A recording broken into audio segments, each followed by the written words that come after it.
সালামু আলাইকুম রহমতুল্লাহ। বিএনপি দলটা খুব ছোটকাল থেকে ভালোবাসি, সেই হাফ প্যান্ট পরার থেকে, খুব অন্তরের ভিতর থেকে।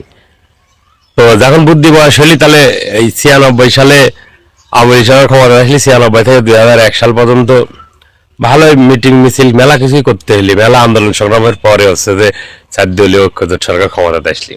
তো বিএনপির ওই নেতারটা তখন ছোট মানুষ, তখন বুঝে উঠতে পারছেন নিজের নেতারটা খারাপ, বিপদের সময় তার সুর একরকম থাকে, বিপদ উদ্ধার হয়ে গেলে আর এক রকম থাকে। পরে 2001 সালে ক্ষমতা আসার পরে আওয়ামী লীগের সাথে গেন্দাম হইলি, আওয়ামী লীগের মামলা দিলি, আমরা হচ্ছে আসামি হনো।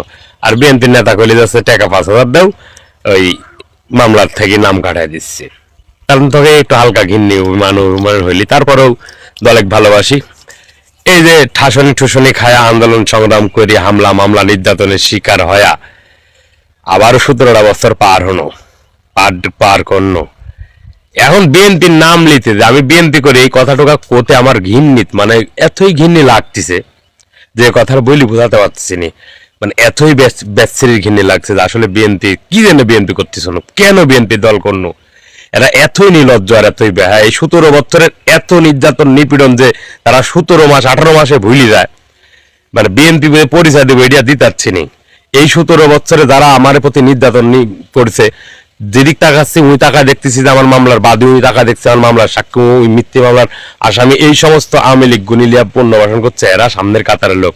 অথচ জনাব তারেক রহমান লন্ডন থাকতে বলতেছিলি যে এই মিছিলের সর্বশেষ কাতারের সওয়ালটাও তার কর্মীরা তার মূল্যায়ন পাবে, অথচ বাস্তবতা দেখা যাচ্ছে ভিন্ন। হ্যাঁ, এটি হচ্ছে বিএনপির অরিজিনাল চরিত্র। এরা বিপদের সময় এক রকমের কথা কয়, এরা প্রচন্ড আরে নির্লজ্জ। যদি না নির্লজ্জ হয় তো এই সমস্ত আওয়ামী লীগ কি তোর মায়ের ভাতার হয় রে?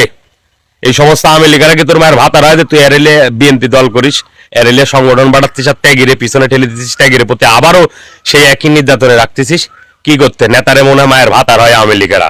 হ্যাঁ, এই কারণে এরে টানি দেওয়ালিয়া রাখছিস, আর বিএনপির ত্যাগিরে নির্যাতন করে নিপীড়ন করে আরো দূরে সরা দিচ্ছে।